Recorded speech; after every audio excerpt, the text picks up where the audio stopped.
नमस्कार, श्री स्वामी समर्थ. स्वागत आहे तुमचं माझे स्वामी या चॅनलवर. कशा आहात सर्व? मस्त ना? मस्तच राहा आणि स्वामी सेवा करत राहा.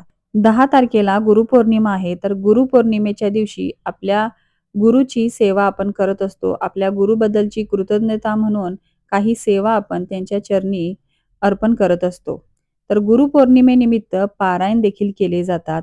7 दिवसाचे, 11 दिवसाचे, 21 दिवसाचे बऱ्याच स्वामी भक्तांचे 21 दिवसाचे पारायण देखील सुरू आहेत.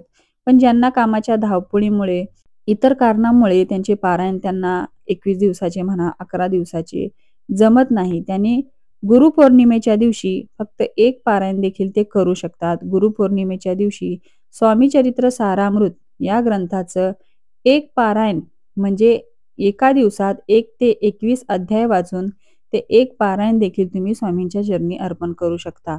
स्वामी आपल्याला म्हणत नाही की तू 11 कर, 21 कर, 51 कर. आपल्याला जशी जमेल तशी सेवा आपण स्वामींची करायला पाहिजे. त्यामध्ये जास्त सेवा आणि कमी सेवा असा काही भेदभाव नसतो.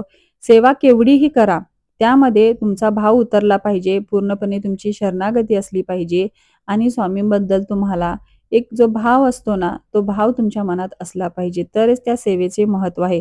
मग ती सेवा तुमची 15 दिवसाची असू दे किंवा 1 दिवसाची असू दे. त्या सेवेत भाव महत्त्वाचा असतो. आपण किती श्रद्धेने आणि व्याकुळतेने ती सेवा करतोय याला महत्त्व असते. तर त्यामुळे जर तुमच्याकडे वेळ नसेल, काही कारणानिमित्त तुम्हाला पारायण जमत नसतील, तर गुरुपौर्णिमेच्या दिवशी तरी तुम्ही स्वामी चरित्र सारामृत या पोथीचे वाचन करा. म्हणजे एक पारायण तुमचं त्या दिवशी पूर्ण होईल आणि ती सेवा स्वामींच्या चरणी तुम्ही अर्पण कराल. तर स्वामी चरित्र सारामृत या पारायणाचे काही नियम असतात का? तर हो, या पारायणासाठी फक्त नॉन-व्हेज हा एकच नियम आहे, की आपण नॉन-व्हेज केलं नाही पाहिजे किंवा नॉन-व्हेज खाल्लं नाही पाहिजे.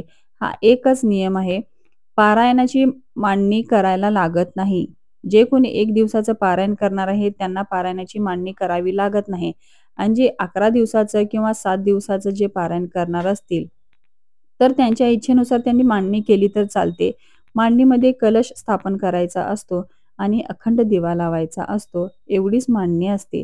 जास्त काही मांडणी नसते आणि काही नियम पण नाहीत या स्वामीचरित्र सारामृत या पारायणाचे. त्यामुळे नियमामुळे आपण पारायण करत नाही हे खूप चुकीचं आहे. नियम, अटी असं काहीच मनात आणू नका आणि तुम्ही या दिवशी भरपूर स्वामींची यथेच्छ अशी सेवा करा. सकाळी लवकर उठून सर्वात आधी उंबरठ्याचं पूजन करा.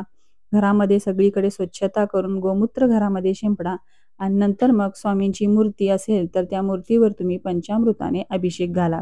स्वामींना अभिषेक घालत असताना पुरुष सूक्त आणि त्यानंतर श्री सूक्त म्हणून तुम्ही अभिषेक करायचा आहे. तुम्हाला जर येत नसेल तर मोबाईलवर तुम्ही लावून मग तुम्ही अभिषेक करू शकता. अभिषेक झाल्यानंतर स्वामींना हिनात्तर लावायचा आहे. स्वामींना छान पुसून घ्यायचं आहे आपल्याला आणि मग हिनात्तर लावायचं आहे. हिनात्तर नंतर तुमच्याकडे जर स्वामींचे वस्त्र असतील तर वस्त्र देखील स्वामींना त्या दिवशी घाला. स्वामींना सोनचाफ्याची फुले आवडतात. सोनचाफ्याची फुले स्वामींना अर्पण करा. स्वामींना त्या दिवशी काहीतरी गोड नैवेद्य घरामध्ये करा आणि ते पण स्वामींना तुम्ही दाखवा.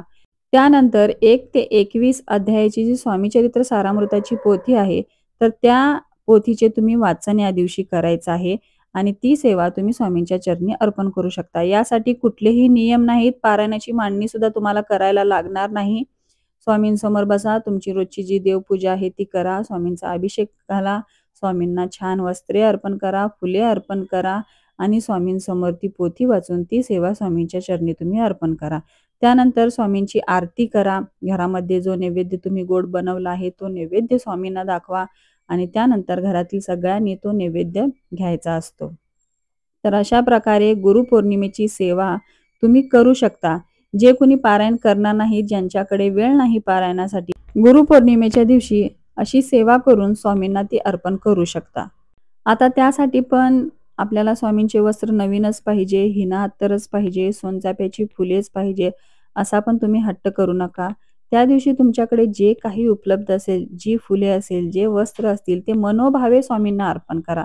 स्वामी काय आपल्या फुलांचे, आपल्या वस्त्रांचे भुकेले नसतात, ते आपल्या भावाचे भुकेले असतात. त्यामुळे तुम्ही पूर्ण मनामध्ये भाव ठेवून श्रद्धेने तुम्ही ज्या काही वस्तू स्वामींना अर्पण करता, तर त्याच वस्तू स्वामी मान्य करून घेतात आणि स्वामी आपल्यावर प्रसन्न होतात. तर अशा प्रकारे जर तुम्ही गुरुपौर्णिमेच्या दिवशी स्वामींची सेवा केली, तर स्वामींचा आशीर्वाद कायमस्वरूपी तुमच्या पाठीशी राहील. कुठलीही मांडणी न करता, कुठलाही नियम म्हणजे नॉन-व्हेज एक सोडलं, की कुठलाही नियम न पाळता स्वामी चरित्र सारामृताचा तुम्ही एक पारायण गुरुपौर्णिमेनिमित्त स्वामींच्या चरणी अर्पण करू शकता. तर ही माहिती तुम्हाला कशी वाटली? कसा वाटला आजचा व्हिडिओ? नक्की कमेंट करा. व्हिडिओ आवडला असेल तर चॅनलला लाईक, शेअर आणि सबस्क्राईब करा. तोपर्यंत सर्वांना श्री स्वामी समर्थ.